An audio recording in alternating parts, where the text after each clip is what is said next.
जय माता दी। जानिए क्यों मनाई जाती है शारदीय नवरात्रि।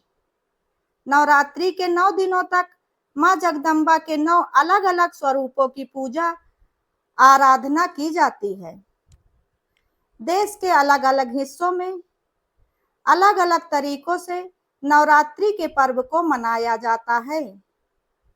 लेकिन शारदीय नवरात्रि का पर्व क्यों मनाया जाता है, इसके बारे में बहुत कम लोगों को ही पता होगा कि इसके पीछे की पौराणिक मान्यता क्या है।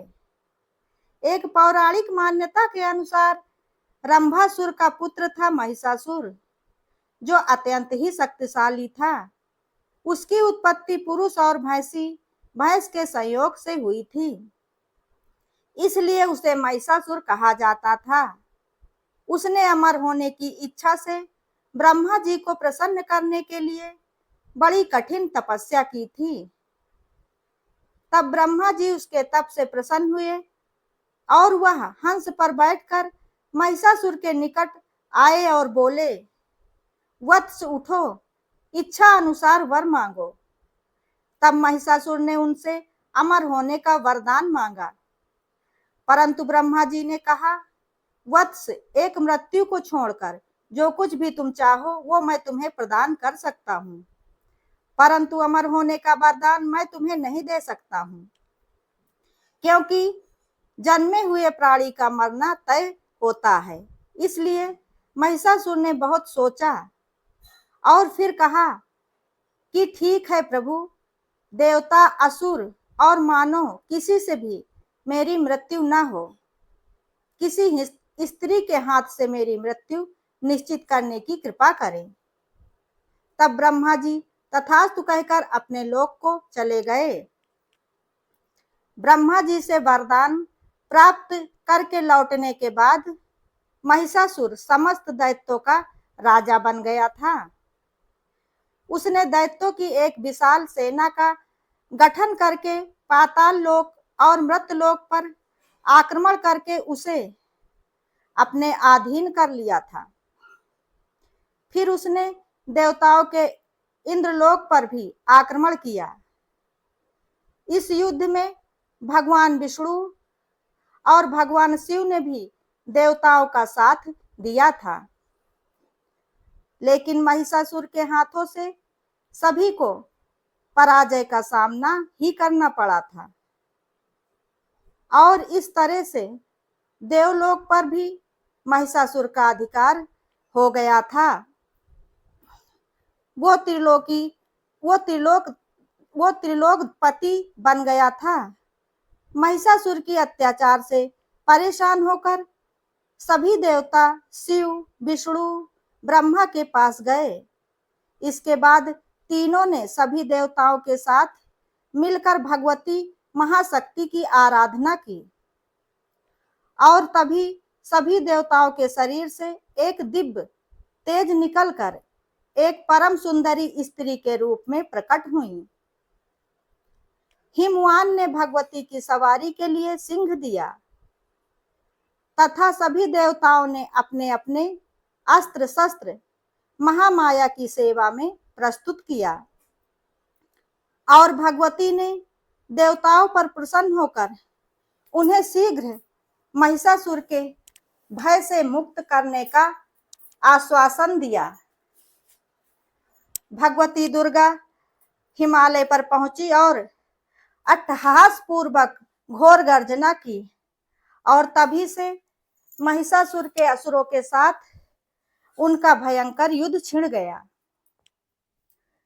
एक एक करके महिषासुर के सभी सेनानी मारे गए और फिर अंत में विवश होकर महिषासुर को भी देवी के साथ युद्ध करना पड़ा।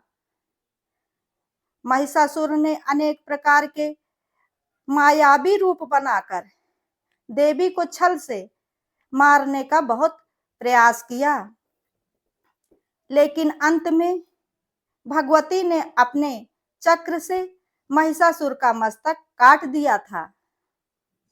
कहते हैं कि देवी कात्यायनी को ही सभी देवों ने एक एक हथियार दिया था और उन्हें अनेक प्रकार के दिव्य हथियारों से सुशोभित किया था और तभी सभी हथियारों से युक्त होकर देवी ने महिषासुर के साथ युद्ध किया था। महिषासुर और देवी दुर्गा में पूरे 9 दिनों तक भयंकर युद्ध हुआ था और 10वें दिन मां दुर्गा ने उसका वध कर दिया था। महिषासुर के युद्ध के पश्चात सभी देवी देवताओं ने प्रसन्न होकर आकाश से फूलों की वर्षा की थी। मान्यता है कि इन 9 दिनों में देवताओं ने रोज देवी की पूजा आराधना करके उन्हें बल प्रदान किया था। तब से ही नवरात्रि का पर्व मनाने की शुरुआत हुई थी। इसी उपलक्ष्य में सनातन धर्म के लोग 10 दिनों तक का दुर्गा के विभिन्न स्वरूपों की पूजा आराधना करते हैं और फिर 10वें दिन को विजयदशमी के नाम से जाना जाता है, जो कि बुराई पर अच्छाई का प्रतीक माना गया है। इसी प्रकार से नवरात्रि की एक कथा प्रभु श्री राम जी से भी जुड़ी हुई है। कहा जाता है कि माता सीता को रावण के चंगुल से छुड़ाने और रावण पर विजय पाने के लिए भगवान श्री राम जी ने भी देवी दुर्गा का अनुष्ठान किया था और यह अनुष्ठान भी लगातार पूरे 9 दिनों तक चला था। भगवान श्री राम जी की व्रत और अनुष्ठान से प्रसन्न होकर अंतिम दिन, नवरात्रि के अंतिम दिन देवी ने प्रकट होकर भगवान श्री राम जी को विजय होने का आशीर्वाद दिया था और ऐसी मान्यता है कि 10वें दिन भगवान श्री राम जी ने रावण का वध किया था। प्रभु श्री राम जी ने आश्विन मास के शुक्ल पक्ष की प्रतिपदा तिथि से नवमी तक देवी की साधना करके 10वें दिन रावण का वध किया था। तभी से हर साल नवरात्रि का ये पर्व पूरे 9 दिनों तक बड़े ही धूमधाम से मनाया जाता है। दोस्तों, वीडियो पसंद आई हो तो वीडियो को लाइक, शेयर, कमेंट जरूर करें। वीडियो अंत तक देखने के लिए धन्यवाद।